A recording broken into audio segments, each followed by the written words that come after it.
Hello दोस्तों, good morning. स्वागत एक बार फिर से आप सभी का एमजेटी एजुकेशन में। दोस्तों आज है 27 मार्च। आज की वीडियो में हम लोग बात करेंगे 27 मार्च 2023 के मोस्ट इंपोर्टेंट करंट अफेयर के क्वेश्चंस के बारे में। पूरी वीडियो ध्यान से देखिएगा, पूरी वीडियो डिटेल में आपको समझाई गई है। आज बहुत अच्छे अच्छे क्वेश्चंस आए हैं और बहुत ही इंपॉर्टेंट है, तो आज की वीडियो मिस मत करना, पूरा कंप्लीटली देखना। बहुत ज्यादा इंपॉर्टेंट क्वेश्चंस आए हुए हैं। चलिए सबसे पहले करते हैं कल का क्विकली रिविजन। कल देखो दोस्तों, हम लोगों ने पढ़ा था कि तमिलनाडु के इरोड जिले में 18वां वन्यजीव अभ्यारण्य खोला गया है और राहुल गांधी की लोकसभा संसद के रूप में सदस्यता हटा दी गई है। इनको डिस्क्वालीफाई कर दिया गया है, इसके लिए अयोग्य घोषित कर दिया गया है। उत्तर कोरिया ने पानी के अंदर परमाणु सक्षम हमला करने वाले ड्रोन का परीक्षण किया है और पीएम मोदी ने अभी वाराणसी में वन वर्ल्ड टीबी समिट को संबोधित किया है। निर्मला सीतारमण जी ने लोकसभा में वित्त विधेयक पारित किया और इसे सक्सेसफुल पास किया। नीतू घंघस, इन्होंने विश्व बॉक्सिंग चैंपियनशिप 2023 में भारत के लिए पहला गोल्ड जीता। विश्व बॉक्सिंग चैंपियनशिप समाप्त हो चुका है, तो आज इसके बारे में पूरा जानेंगे। भारतीय थल सेना और वायुसेना ने वायु प्रहार नाम का एक अभ्यास किया है। ये पूर्वोत्तर में एलएसी के पास किया गया। एएचएफ एथलीट एम्बेसडर के रूप में चुना गया है सलीमा टेटे को। ये हॉकी की खिलाड़ी हैं और अभी डीजीसीए की रिपोर्ट के अनुसार दुनिया में सबसे ज्यादा महिला पायलट पाई गई हैं भारत में। और मध्य प्रदेश के मुख्यमंत्री ने राज्य युवा नीति और युवा पोर्टल का अनावरण किया। ये टॉप 10 करंट अफेयर के क्वेश्चंस थे कल की वीडियो से, जिनका आपने किया रिवीजन। अब आज की करंट अफेयर देखते हैं। तो चलिए पहला क्वेश्चन है, आईबीए विश्व महिला बॉक्सिंग चैंपियनशिप 2023, इसमें भारत ने कुल कितने गोल्ड मेडल जीते? तो देखो, भारत ने टोटल मेडल जीते हैं 4 और सभी के सभी 4 जो हैं वो हैं गोल्ड। ये बहुत ही अच्छा मूवमेंट रहा भारत के लिए कि भारत ने इसका आयोजन किया, भारत ने मेजबानी की और भारत ने सभी मेडल जो जीते हैं वो गोल्ड ही केवल जीते हैं। यहाँ पर मेडल टेबल में आप देख पाओगे, इंडिया को मिले हैं 4 गोल्ड और 4 गोल्ड के साथ वो टॉप पर रहा है और ना ही कोई सिल्वर मिला, ना ही कोई ब्रॉन्ज मिला। मतलब जो जीता वो गोल्ड जीता। चाइना दूसरे स्थान पर रहा, रसिया तीसरे पर और इटली रहा चौथे स्थान पर। वहीं 5वें स्थान पर संयुक्त रूप से ब्राजील और मोरक्को रहा। ठीक, तो इंडिया जो है ये 4 गोल्ड जीता है, याद रखिएगा। होस्ट नेशन भी इंडिया ही था, यानी इंडिया में ही ये आयोजित किया गया। कौन कौन से 4 गोल्ड जीते, किसको किसको हरा कर जीते और किस किलोग्राम के वर्ग में यानी किस कैटेगरी में जीते, ये पूछा जाएगा आपसे। तो पहला गोल्ड भारत के लिए नीतू घंघस ने जीता। 45 से 48 किलोग्राम की रेंज वाली कैटेगरी में इन्होंने जीता। इन्होंने मंगोलिया की लुत्सा इखान को हरा करके जीता है। दूसरा गोल्ड स्वीटी बुरा ने जीता 75 से 81 किलोग्राम वर्ग में, चीन के लीना वोंग को हराकर। और निखत जरीन ने 50 किलोग्राम के भार वर्ग में वियतनाम की गुयेन थी टैम को हराकर जीता। और लवलीना बोरगोहेन ने 75 किलोग्राम के भार वर्ग में ऑस्ट्रेलिया की कैटलीन पार्कर को हरा करके जीता। इंपॉर्टेंट है बहुत ही, इसको स्क्रीनशॉट लेकर के भी आप रख सकते हो या फिर आपको पीडीएफ दी जाएगी तो वहां से पढ़ ही लेना। कोशिश करना एक बार ऐसे इसको उतार लो। भारत में दोस्तों एमसी मैरी कॉम है, बहुत ही महान दिग्गज हैं। दुनिया में सबसे ज्यादा बार ये वर्ल्ड चैंपियनशिप जीती हुई है, 6 बार गोल्ड जीती हुई है। अच्छा, एक चीज और, मैरी कॉम और फरहान अख्तर, इन दोनों को ब्रांड एम्बेसडर इसका बनाया गया था, प्रमोट करने के लिए ब्रांड एम्बेसडर बनाया गया था, ये भी याद रखना। दिल्ली में ये हुआ आयोजित 15 से 26 मार्च को। अगला, हाल ही में किस देश ने सार्वजनिक कर्मचारियों के फोन से टिकटॉक ऐप पर प्रतिबंध लगा दिया? तो दोस्तों अभी फ्रांस और यूनाइटेड किंगडम, इन दोनों सरकारों ने अनाउंस किया है कि वहां पर जो सार्वजनिक क्षेत्र में काम करने वाले जो कर्मचारी हैं, यानी कि गवर्नमेंट ऑर्गेनाइजेशन, पब्लिक ऑर्गेनाइजेशन में जो कर्मचारी हैं काम करने वाले, वो अपने अपनी मोबाइल से टिकटॉक को हटा दें। टिकटॉक और भी ऐसे बहुत सारे चाइनीज ऐप हैं, उनको भी हटा दें। साथ ही साथ इन्होंने और भी बड़े बड़े ऐप जैसे इंस्टाग्राम वगैरह को भी इन्होंने बंद करने की या प्रतिबंध लगाने की घोषणा की है, जिसमें ट्विटर भी शामिल है, इंस्टाग्राम भी शामिल है, वगैरह वगैरह। टिकटॉक तो है ही। तो ऐसा इसलिए भी किया गया है, 2 रीजन बताया गया है। एक तो यहाँ पर ये बताया गया है कि डाटा चोरी करता है चाइना, तो डाटा यहाँ से लीक हो सकता है। दूसरा ये भी बताया गया है कि काम में प्रभावित होता है, बाधा आती है, क्योंकि यूके वगैरह देश ऐसे हैं जो बहुत कम काम करवाते हैं, बहुत कम समय देते हैं काम के लिए एम्प्लॉयज को। मतलब जहां पर ऐसा है कि एम्प्लॉयज से कम टाइम के लिए काम पर बुलाया जाता है, लेकिन उस समय में भी अगर आप टिकटॉक लेकर के आओगे और टिकटॉक चलाओगे तो फिर भाई नुकसान तो होगा ही। तो ऐसे में इंटरटेनमेंट भी बहुत ज्यादा ना होने पाए, इसलिए भी इसको हटवाया गया है फ्रांस की गवर्नमेंट के द्वारा और यूनाइटेड किंगडम की संसद के द्वारा। ठीक, तो फ्रांस के बारे में अगर बात करें तो पेरिस इसकी राजधानी, इमैनुअल मैक्रोन इसके प्रेसिडेंट और मुद्रा होती है यूरो। यहाँ नहीं समझ में आया, चलिए वर्ल्ड मैप में देखते हैं। तो वर्ल्ड मैप में आप देखोगे तो ये रहा अपना प्यारा भारत। यहाँ से आपको आना है यूरोपियन कॉन्टिनेंट में। यूरोपियन कॉन्टिनेंट में आओगे आप तो आप यहाँ पर देखोगे सबसे बड़े देशों में से एक है फ्रांस। ये रहा फ्रांस। फ्रांस की राजधानी होती है पेरिस। ये रहा। ठीक है, ये अपना बॉर्डर किससे किससे शेयर करता है तो आप बताओगे अपना बॉर्डर जर्मनी से लगाता है। इसके अलावा इधर देखोगे स्विट्जरलैंड से अपना बॉर्डर लगाता है, इधर इटली से भी अपना बॉर्डर लगाता है। ठीक है, और इधर ये स्पेन से अपना बॉर्डर लगाता है, और इस साइड में समुद्र को छोड़ के थोड़ा सा छोड़ दो तो ब्रिटेन से भी अपना बॉर्डर ये शेयर करता है, पेरिस फ्रांस। ठीक, चलिए तो इमैनुअल मैक्रोन यहाँ के प्रेसिडेंट हैं। वैसे पेरिस में किसका किसका हेडक्वार्टर अगर आपसे पूछा जाए है तो आप क्या क्या बताओगे? FATF बता देना, इसके अलावा यूनेस्को बता देना। अगला क्वेश्चन देखते हैं, हाल ही में कौन सा देश ब्रिक्स बैंक के नए सदस्य के रूप में शामिल हुआ? ये भी बहुत ही महत्वपूर्ण क्वेश्चन है। अभी मिस्र जो है, इजिप्ट के नाम से जिसे हम लोग जानते हैं, ये ब्रिक्स बैंक के नए सदस्य के रूप में शामिल हुआ है। ब्रिक्स बैंक किसे कहा जाता है? NDB को कहा जाता है। याद रखना, न्यू डेवलपमेंट बैंक जो है ये ब्रिक्स का बैंक है। ब्रिक्स तो आप जानते हो ना, ब्रिक्स संगठन। ब्रिक्स में जिसमें ब्राजील, रसिया, इंडिया, चाइना और साउथ अफ्रीका है। ये 5 देशों का एक ग्रुप है। तो इसकी एक बैंक है न्यू डेवलपमेंट बैंक। तो इसी न्यू डेवलपमेंट बैंक के सदस्य के रूप में मिस्र जो है वो शामिल हुआ है। ठीक है, न्यू डेवलपमेंट बैंक में। तो यहाँ पर आप आर्टिकल भी देख पाओगे, Egypt joins BRICS bank as a new member week after president Sisi India visit. अच्छा, कुछ हफ्तों के बाद ही ये हुआ है ऐसा, जब इंडिया में इन्होंने विजिट किया था। किसने? यहाँ के जो प्रेसिडेंट हैं अब्दुल फतेह अल सीसी। ठीक है, ये आए हुए थे भारत यात्रा पर, आपको याद होगा। तो भारत यात्रा पर कुछ हफ्तों पहले आए थे, उसके बाद ही देखो यहाँ पर अनाउंस हो गया कि न्यू डेवलपमेंट बैंक के ये नए सदस्य बनने जा रहे हैं, जिसमें भारत भी ऑलरेडी है। अच्छा, अब टोटल हो गए हैं इसमें 9 सदस्य। पहले कितने थे? देखो, पहले तो सबसे पहले तो ब्रिक्स था, तो ब्रिक्स का बैंक है तो ब्रिक्स के सभी सदस्य होंगे 1 2 3 4 5। उसके बाद यहाँ पर 3 सदस्य और जुड़े। कब जुड़े? सितंबर 2021 में जुड़े। कौन कौन? बांग्लादेश, UAE और उरुग्वे। तो यहाँ पर 5 3 हो गए 8, और अभी एक सदस्य और जुड़ा है इजिप्ट यानी कि मिस्र। तो अब टोटल सदस्यों की संख्या कितनी हो गई? 5 + 3 + 1 बराबर 9। ठीक है, तो 9 सदस्य अब टोटल इसके हो गए हैं। ब्रिक्स के बारे में अगर बात करें हम लोग, तो ब्रिक्स की स्थापना हुई थी 2006 में। पहली समिट जाकर के हुई 2009 में, रसिया में हुई थी पहली समिट। और भारत जो है ये 2021 में इसकी मेजबानी किया था। तो उसके बाद 2022 में किसने किया? तो आपको बताया गया है, ब्रिक्स कहाँ लिखा है, कहाँ लिखा है, यहाँ यहीं पर देख लो। तो यहाँ पर जब 2021 यहाँ पर इंडिया किया होगा तो 2022 चाइना किया होगा। तो 2023 वाला कौन करेगा? साउथ अफ्रीका करेगा। ठीक है, चलो, और उसके बाद कौन करेगा? फिर ब्राजील करेगा। ये ऐसे क्लॉकवाइज चलता रहता है, सीरियल वाइज। अगला, हाल ही में किस एजेंसी के सोलर डायनेमिक्स ऑब्जर्वेटरी ने सूर्य पर कोरोनल होल की खोज की है? तो नासा के साइंटिस्ट ने, नासा की ही एक यूनिट है सोलर डायनेमिक्स ऑब्जर्वेटरी, उसने सूर्य पर कोरोनल होल की खोज की है। और ये कोरोनल होल इतना बड़ा होल है कि पृथ्वी जो है ना, अपनी पृथ्वी, धरती माँ, इसकी 30 गुना के बराबर है। यानी 30 ऐसी पृथ्वी इस होल में ही समा जाएगी। और ये होल कहां पर है? सूर्य में है। ये कोरोनल होल है क्या, इसको समझो। ये जो दिखता हुआ लग रहा है ना हैप्पी हैप्पी सन, ये एक्चुअली में हैप्पी नहीं है, ये कोरोनल होल है। और ये कोरोनल होल ऐसा है कि यहाँ पर गैप है।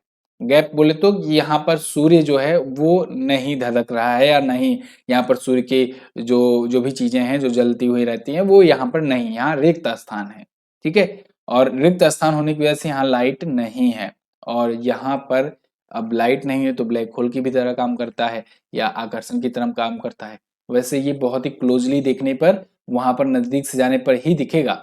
बाहर से दिखने पर ऐसा नहीं दिखता है, क्योंकि भाई सूर्य तो चमक रहा है चारों तरफ से। तो बाहर से देखने पर ऐसा लगता है कि सूर्य तो पूरा पूरा है, लेकिन नजदीक जाने पर पता चलता है कि नहीं, इसमें छिद्र वगैरह भी है, कुछ ऐसे स्पेस भी हैं जहां पर से सूर्य नहीं निकल रहा है। और वो जो होल है वो है पृथ्वी का 30 गुना बड़ा।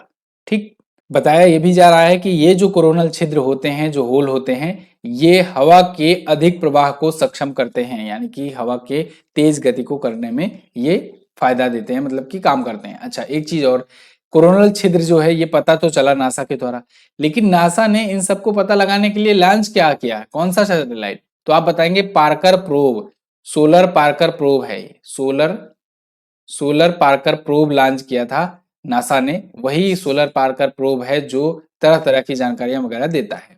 और वैसे नासा ने जेम्स वेब टेलीस्कोप भी लॉन्च किया हुआ है, जेम्स वेब टेलीस्कोप। ठीक है, ये भी बहुत ही खतरनाक टेलीस्कोप है, समझ लो बहुत ही हैवी, बहुत ही हाईटेक है।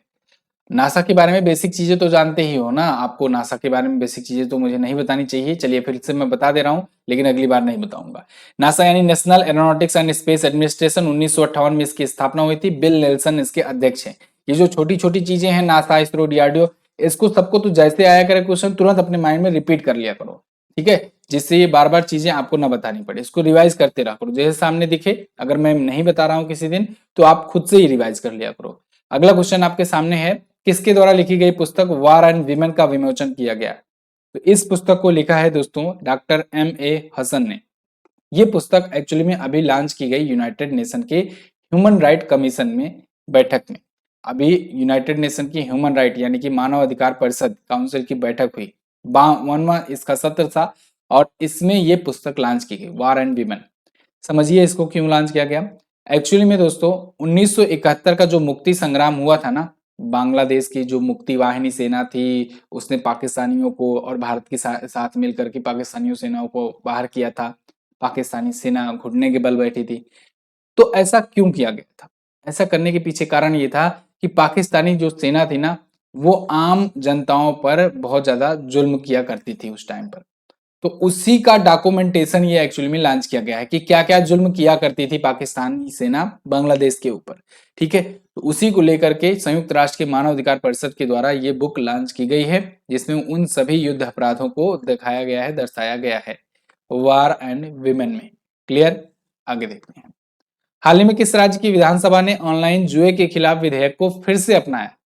तो तमिलनाडु की सरकार ने, वहां की विधानसभा ने ऑनलाइन जुए के खिलाफ विधेयक को फिर से अपनाया है। एक्चुअली में इन्होंने एक बिल पेश किया था एक बार, और वो बिल वहां के राज्यपाल के द्वारा रिजेक्ट कर दिया गया था। तो अब रिजेक्ट करने के बाद, क्योंकि मैंने आपको बताया है कि राज्यपाल हो या राष्ट्रपति हो, उसके पास फाइनल मुहर लगाने की शक्ति होती है। फाइनल वो मुहर नहीं लगाया, बिल को वापस कर दिया, तो बिल में फिर से संशोधन किया जाएगा, सुधार किया जाएगा, जो भी कमियां रहेंगी वो सब चीजें करके फिर से उसे पेश किया जाएगा, और फिर तब जाकर के वो मुहर लगेगा। जब तक देश में अगर कोई बिल है तो वो राष्ट्रपति के द्वारा, और अगर राज्यों में कोई बिल है तो वो राज्यपाल के द्वारा फाइनल मुहर नहीं लगाई जाती, तब तक वो बिल एक्ट नहीं बनता है। ऐसे ही तमिलनाडु की असेंबली ने रीअडॉप्ट किया है बिल अगेंस्ट ऑनलाइन गैम्बलिंग। ठीक है, ऑनलाइन जुओ खेलने पर निषेध और ऑनलाइन खेलों के नियमन विधेयक 2022 को दोबारा से इन्होंने अपना लिया है, पेश करके लॉन्च करवा दिया है। क्लियर? बिल्कुल। आगे बढ़ते हैं। तमिलनाडु आया है, इसके बारे में भी जानते चलो। राजधानी इसकी चेन्नई होती है। भारत के नक्शे में देखोगे यहाँ पर है सबसे नीचे, यहाँ पर देखो आंध्र प्रदेश से एक, और इसके बाद कर्नाटका से और केरल से अपना ये बॉर्डर शेयर कर रहा है। यहाँ के सीएम है M.K. स्टालिन, जिनके बारे में कल भी हम लोगों ने बात किया था। R.N. रवि यहाँ के गवर्नर हैं। यहाँ पर लोक नृत्य प्रमुख हैं, भरतनाट्यम, करगट्टम, ओलियट्टम वगैरह। अच्छा, जल्लीकट्टू यहाँ पर प्रमुख एक प्रतियोगिता होती है, खेल प्रतियोगिता होती है, ये पोंगल के अवसर पर खेलते हैं ये लोग। पोंगल के अवसर पर जब बैल से ये बैल दौड़ प्रतियोगिता टाइप की होती है, तो पोंगल के अवसर पर होता है। ये बात याद रखना, पूछा जाता है जल्लीकट्टू कब होता है। ठीक है, जिलों की संख्या 38 है, विधानसभा में 234 सीट, लोकसभा में 39 और राज्यसभा में 18 सीट जाती है। राजकीय पशु नीलगिरी तहर, राजकीय पक्षी पन्ना कबूतर, राजकीय पुष्प बचनाग या ग्लोरी लिली। अगला, 24 मार्च को असम राइफल्स ने अपना कौन सा स्थापना दिवस मनाया? तो असम राइफल्स, जो कि भारत की सबसे पुरानी पैरामिलिट्री फोर्स है, इसने अपना 188वां स्थापना दिवस मनाया। मतलब ये इतनी पुरानी हो चुकी है कि 188 साल हो चुके हैं। तो इसने 188 साल का रेजिंग डे अपना मनाया 24 मार्च को। 24 मार्च को ही 1835 में इसकी स्थापना की गई थी। इसका हेडक्वार्टर शिलोंग में है। शिलोंग आजकल मेघालय में पड़ता है। महानिदेशक हैं लेफ्टिनेंट जनरल प्रदीप चंद्रन नायर। अच्छा, असम राइफल्स को ही हम लोग कछार रैली भी कहते हैं या पूर्वोत्तर का प्रहरी भी कहते हैं। तो ये दो अन्य नाम है, ये भी आप ध्यान रखिएगा। ये पैरामिलिट्री फोर्स है, ये आती है CAPF के तहत। CAPF बोले तो सेंट्रल आर्म्ड पुलिस फोर्सेस, यानी कि समझ लो कि केंद्र सरकार के गृह मंत्रालय जो है उसके तहत ये फोर्स आती है, ये रक्षा मंत्रालय के तहत नहीं आती। क्लियर? आगे देखते हैं। अगला क्वेश्चन है, हाल ही में किस राज्य सरकार द्वारा आपदा प्रबंधन नीति जारी किया गया? तो ये भी जारी किया गया है अभी तमिलनाडु सरकार के द्वारा। आपदा प्रबंधन नीति नई जारी हुई है, तमिलनाडु सरकार के द्वारा अनाउंस किया गया है। और डिजास्टर को कैसे आगे मैनेज करना है, कैसे पूर्वावलोकन करना है, और कैसे जो उससे प्रभावित हुए रहेंगे उनको मुआवजा वगैरह देना है, ये सब चीजें इस लिस्ट में जारी की गई है, इस कार्य योजना की सूची में है। ठीक है, तो इसमें बताया गया है कि सात सबसे अधिक आबादी वाले जो शहर हैं वहां पर अगर बाढ़ आता है तो 15वें वित्त आयोग द्वारा 2500 करोड़ रुपए जो प्रदान किए गए हैं उनमें से दिए जाएंगे। जैसे चेन्नई की अगर बात करें तो 5 वर्षों के लिए 100-100 करोड़ प्रतिवर्ष करके 500 करोड़ वहां के लिए हो गया। ठीक है, ऐसे ही अलग अलग करके पूरा पूरा लिस्ट इन्होंने जारी किया हुआ है। कुल मिलाकर के नई डिजास्टर मैनेजमेंट पॉलिसी इनकी जारी हुई है। तमिलनाडु के बारे में जान ही लियो, तो आगे बढ़ते हैं। भारत पे के सह संस्थापक अश्नीर ग्रोवर ने अपना कौन सा नया स्टार्टअप लॉन्च किया? तो भारत पे के जो को फाउंडर रहे थे अश्नीर ग्रोवर, जिन्हें बाद में वहां से निकाल दिया गया, उन्होंने एक अपना नया स्टार्टअप लॉन्च किया है, एक नया प्रोडक्ट लॉन्च किया, एक प्रकार से कहें क्रिक पे नाम से। किस नाम से? क्रिक पे नाम से। जैसे ड्रीम 11 सुनते हो ना, ड्रीम 11 हो गया, या फिर आप सुनते हो माई 11 सर्कल। ठीक है, माई 11 सर्कल, बहुत सारे एमपीएल वगैरह बहुत सारी चीजें आप सुनते हो। ठीक वैसे ही ऑनलाइन फैंटेसी गेम कंपनी ये भी है, क्रिक पे। लेकिन अब सबका थोड़ा थोड़ा अलग अलग कॉन्सेप्ट होता है, सब अपने अपने आप में बताते हैं कि मेरा अच्छा है, मेरा अच्छा है। फिलहाल ये सभी क्रिकेट फैंटेसी या बाकी गेम फैंटेसी ऐप ही है, तो ये भी वैसे ही है। को फाउंडर अश्नीर ग्रोवर की अगर बारे में बात करें तो इन्होंने एक और स्टार्टअप शुरू किया था, थर्ड यूनिकॉर्न। तो उसी थर्ड यूनिकॉर्न के तहत ये प्रोडक्ट लॉन्च किया गया है। ठीक है, इस यूनिकॉर्न का, इस कंपनी का नाम ही है थर्ड यूनिकॉर्न, ध्यान रखिएगा। थर्ड यूनिकॉर्न इस कंपनी का नाम है, ये यूनिकॉर्न नहीं है अभी। अभी यूनिकॉर्न कब होता है? जब $1 बिलियन की कंपनी हो जाए। ठीक है, तो अभी तो ये स्टार्टअप है, अभी $1 बिलियन इसकी वैल्यूएशन नहीं है, बस नाम इसका थर्ड यूनिकॉर्न इन्होंने रखा हुआ है। ठीक, इन्होंने अभी पुस्तक भी अपनी लॉन्च की थी, दोगलापन। जब दोगलापन शार्क टैंक से इनका फेमस हुआ था वर्ड, तो उस वजह से इन्होंने दोगलापन नाम से अपनी बुक ही निकाल ली थी, जिसमें इनका, जिनकी आत्मकथा भी कह सकते हैं हम लोग। अगला, हाल ही में गार्डन ई मूर का निधन हो गया, वो किस कंपनी के सह संस्थापक थे? तो गार्डन ई मूर ये इंटेल कंपनी के को फाउंडर थे। इंटेल के जो प्रोसेसर्स आते हैं, इंटेल के जो चिप्स आते हैं, इंटेल के जो भी मेमोरी वगैरह, मेमोरी कार्ड वगैरह आते हैं, सेमीकंडक्टर मटेरियल आते हैं, इन सब के पीछे का जो निर्माता, जो दिमाग था, वो था गार्डन ई मूर का। गार्डन ई मूर का निधन हो गया है, 94 ईयर की उम्र में इनका निधन हो गया है। अब आप समझो कि इनका इम्पैक्ट ऐसा था कि इन्होंने मूर का नियम दिया है, और ये मूर का नियम हम लोगों ने पढ़ा था इंजीनियरिंग में, क्योंकि इलेक्ट्रॉनिक से हूं मैं। तो सेमीकंडक्टर के बारे में जब भी आप पढ़ोगे ना डीपली जाकर के, तो उसमें मूर का नियम भी आपको पढ़ना होगा। तो सेमीकंडक्टर के आविष्कार की दर को जो कि प्रभावित करता है, इंटेल के जो को फाउंडर हैं गार्डन मूर, इन्होंने ये नियम दिया था। इनका अभी निधन हो गया है। इनको 2010 में डैन डेविड पुरस्कार से भी सम्मानित किया गया था कंप्यूटर क्षेत्र में इनके काम के लिए। इन्वेस्टर्स हॉल ऑफ फेम में भी इन्हें शामिल किया जा चुका है 2009 में। क्लियर? अब ये तो थे आज के दिन के टॉप 10 करंट अफेयर के क्वेश्चन, जिनको आपने डीपली पढ़ा। आई होप आपको ये वीडियो इन्फॉर्मेटिव लगी होगी, पसंद आई होगी। देखो दोस्तों, मैं कोशिश करता हूँ आपको कम से कम समय में ज्यादा से ज्यादा कंटेंट देने की, तो आप लोग का भी फर्ज बनता है थोड़ा सा चैनल को सब्सक्राइब कर लो। आपके पास किनारे वहीं पर लाल बटन बना होगा, सब्सक्राइब का लिखा होगा, उसको टच कर लो। कोई आपको उसके लिए पैसे नहीं पे करने हैं, और उससे आपका ही फायदा होगा। हर दिन की जो वीडियो आएगी इन्फॉर्मेटिव, वो आपके पास तक पहुंच जाएगी आराम से। ठीक है, तो बहुत सारे लोग हैं जो वीडियो रोजाना आकर देखते हैं लेकिन सब्सक्राइब नहीं करते हैं। चैनल को सब्सक्राइब जरूर करके रखो, और पसंद आएगी तो इसे लाइक भी कर दिया करो। चलिए, तो फिलहाल कल की बात करते हैं। कल मैंने पूछा था आपसे आईपीएल में सबसे ज्यादा किसने आईपीएल जीता है, तो मुंबई इंडियंस ने 5 बार जीता है, चेन्नई सुपर किंग 4 बार जीती हुई है। ठीक है, राजस्थान रॉयल्स पहली बार जीती थी, और जब पहला संस्करण हुआ था तभी। अगला, भारत सरकार ने भारत को 2025 तक टीबी मुक्त करने के लिए कौन सी योजना शुरू की थी? निक्षय मित्र योजना शुरू की थी। आज आपको क्या बताना है? इस अनुच्छेद में भारत की संसद के बारे में बताया गया है। चलो, भारत की संसद के बाद भारत का राज्यसभा भी है, लोकसभा भी है, उसको भी आप बताते चलना। ठीक है, साथ ही साथ में बगल बगल ही है सब। दुनिया की सबसे कम उम्र की वाणिज्यिक एयरलाइन कप्तान कौन बनी है, ये भी आपको बता देना है। और इसकी क्विज पीडीएफ वगैरह सब आपको एमसीटी ऐप पर मिल जाएगी, वहां से भी आप ले सकते हो। शताब्दी बैच है, अगर आप लोको पायलट की तैयारी करना चाहते हो मेरे साथ, तो आप इस पर जुट जाओ और सारा कुछ आपको यहाँ पर मिलने वाला है बहुत ही अफोर्डेबल प्राइस पर। तो आप इन सब का फायदा उठाइए। बहुत बहुत धन्यवाद, मिलेंगे अगली वीडियो में, तब तक के लिए नमस्कार, जय हिंद, वंदे मातरम।